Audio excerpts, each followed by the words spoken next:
कानून अंधा होता है, बट कम से कम आप तो अंधा मत बनो।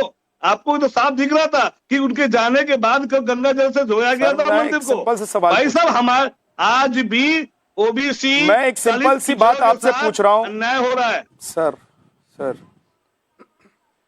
के शर्मा जी, सर मैं एक सिंपल सा सवाल आपसे पूछ रहा हूं, क्या शाहबानो के साथ आपकी सरकार ने, उस वक्त की राजीव गांधी सरकार ने, उस वक्त की केंद्र की कांग्रेस सरकार ने अत्याचार नहीं किया था? बिल्कुल नहीं। कानून जो है सर्वसम्मति से बनाया गया था। आज आपको तो पता है, आप कहते हैं कानून होने के बाद भी कानून पर तो सुप्रीम कोर्ट ने फैसला दिया था। माननीय न्यायालय का क्या फैसला था, पूछना विद्या भाई? कानून पर तो सुप्रीम कोर्ट ने फैसला दिया था। आईपीसी एक्ट पर तो सुप्रीम कोर्ट ने फैसला दिया था। आईपीसी 125 पर सुप्रीम कोर्ट ने फैसला दिया था। आप लोगों की सरकार ने, उस वक्त की केंद्र में कांग्रेस की सरकार ने, राजीव गांधी की सरकार ने सिर्फ इसलिए उस फैसले को पलट दिया था संसद के माध्यम से, क्योंकि आपको लग रहा था कि आपकी सरकार से मुसलमान नाराज हैं, क्योंकि आपको लग रहा था कि उससे उस दौरान जो चुनाव हुआ था उसमें आपको काफी नुकसान हो गया, क्योंकि आपको पता था कि इंडियन पर्सनल मुस्लिम बोर्ड जो था वो आपसे नाराज है, अड़ गए थे वो ऑल इंडिया पर्सनल मुस्लिम बोर्ड वाले। जी, ये आपकी परसेप्शन है। जब मेरी परसेप्शन नहीं है सर, ये सच है सर। अब मुझे बोलने दीजिए, जवाब दे दीजिए। इलेक्शन कमीशन में जब सुप्रीम कोर्ट के चीफ जस्टिस को बाहर निकाल दिया गया और सिर्फ विपक्ष का नेता एक होगा और दूसरा दो पक्ष, सत्ता पक्ष के नेता होंगे इलेक्शन कमीशन में, तो आपने कानून बदल दिया। आपने भी तो कानून जाके वहां पे पार्लियामेंट में जाकर बदल दिया कि नहीं, सुप्रीम कोर्ट नहीं होगा, 4 मेंबर में 1 मेंबर सुप्रीम कोर्ट नहीं होगा, 2:2 का रेशियो नहीं होगा। तब वीरेंद्र जी कहां चुप थे आप?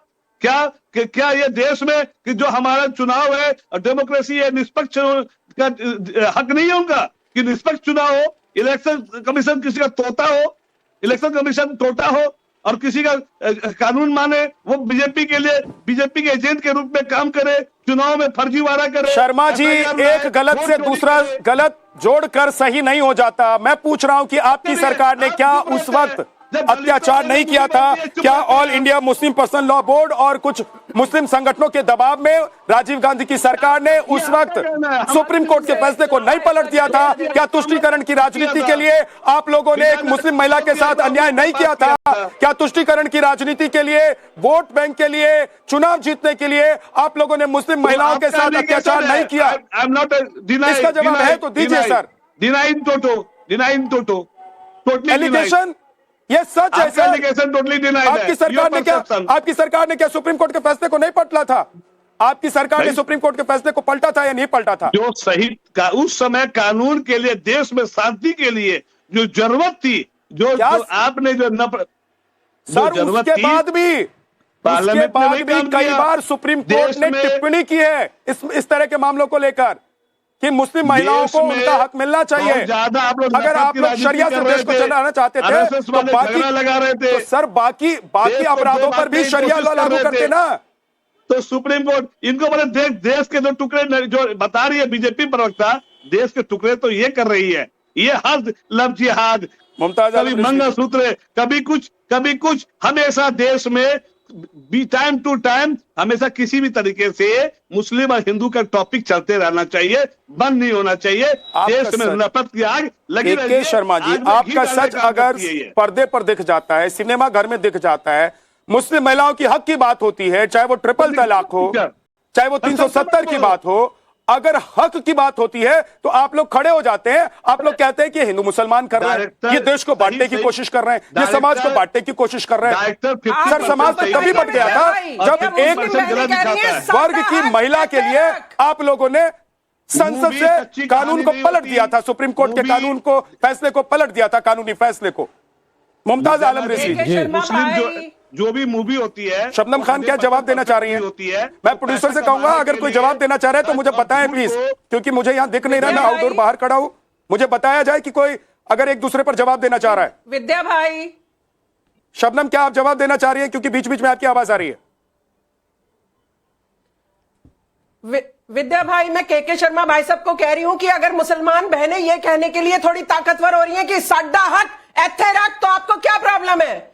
आपने शाहबानो को नहीं लेने दिया इंसाफ, चलिए वो पुरानी बात हो गई। अब कम से कम एक सरकार अगर मुसलमान बहनों को कह रही है, आओ देश की मुख्य धारा से जुड़ जाओ, उसमें भी आपको दिक्कत है।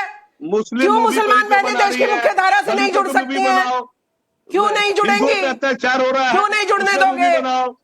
आप और शांति वांति के लिए नहीं, मुस्लिम वोट बैंक के लिए मुस्लिम महिलाओं की बात हो रही है तो हिंदुओं पर अत्याचार हो रहा है। वैसे तुष्टीकरण की राजनीति में आप लोग नंबर 1 आते हैं। आप लोगों का काम मुसलमानों के बिना चलता नहीं है, लेकिन अगर मुस्लिम महिलाओं और मुसलमानों के हक की बात हो जाए तो आप लोग कहते हैं कि पहले हिंदुओं को देख लें। भाई हिंदुओं को भी देखिए, लेकिन अगर हिंदू के अलावा बाकी समुदाय के लोग इस देश में रहते हैं और उनके हक की बात होती है तो उस पर भी तो अपनी बात खुले दिल से कहिए। Sir K Sharma ji, Mumtaz Alam Rizvi ji, okay रुक जाइए, आप दोनों लोग रुक जाइए प्लीज। मुमताज आलम रिजवी जी, सर ये तो कुरान भी कहता है कि मुस्लिम महिलाओं को उनका हक मिलना चाहिए और उसी हक को लेकर एक फिल्म बनी है और यह फिल्म सच्ची घटना पर आधारित है। 1980 के दशक में इस देश ने देखा था कि कैसे तुष्टीकरण की राजनीति के लिए उस वक्त की सरकार ने एक मुस्लिम महिला के हक को मार दिया था, उसका गला घोट दिया था। देखिए विद्यानाथ जी, बहुत बहुत शुक्रिया आपका और तमाम पैनलिस्टों को आदाब।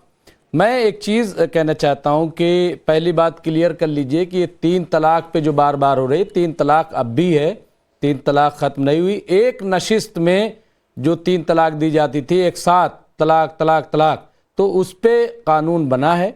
तो पहले बात तो ये क्लियर होना चाहिए। दूसरी चीज, हाँ दूसरी चीज ये, और मैं आसानी से समझा रहा हूं कि दूसरी चीज ये कि बीजेपी ने कौन सा इसमें ऐसा पहलू है जिसको अब तक उस पर राजनीति नहीं की, उसको उठाया नहीं। तीसरी चीज ये कि उस पर कानून भी बना दिया। तो इस फिल्म में क्या ऐसा नया है? अगर उन्हें नया करना था तो बिल्किस बानो पे फिल्म बना देते, जो 2002 में जिनके साथ जुल्म ज्यादती हुई है। यहाँ पे जकिया जाफरी पे बना देते, जो कोर्ट का दरवाजा खटखटा आखिर में दुनिया से चली गई, तो उन पे फिल्म बना देते। फिर 86 से लेकर के अब तक न जाने कितने मसाइल हैं, तो उन तमाम चीजों को नजरअंदाज करके यहां इस फिल्म को बनाना। और मुझे ऐसा लग रहा है कि विवेक अग्निहोत्री ने जिस तरह से पैसे कमाए बना करके कश्मीर फाइल, बाकी लोगों को लगा कि ये तो बहुत अच्छा है भाई, इसमें सरकार भी खुश होती है, पार्टी के लोग भी खुश होते हैं और हमारी फ्री में जो है एडवर्टीजमेंट भी फिल्म की हो जाती है, सारे चैनल वाले भी लग जाते हैं, तो ऐसा ऐसे ही फिल्म बनाओ। तो इसलिए और बाकी ऐसा कुछ भी नहीं है। आप कह रहे हैं कि केरल फाइल्स ने पैसे कमा लिए इसलिए दूसरे प्रोड्यूसर्स ऐसी फिल्में बना रहे हैं। देखिए, और शाजिद रशीदी जी कह रहे हैं कि इस तरह की फिल्में बनाने वाले जो प्रोड्यूसर और डायरेक्टर हैं वो सड़क पर घूम रहे हैं, रो रहे हैं। विद्यानाथ जी, ये फिल्म फ्लॉप हो जाएगी, इस फिल्म को कोई देखने नहीं जाएगा क्योंकि इस फिल्म में कुछ भी नया नहीं है।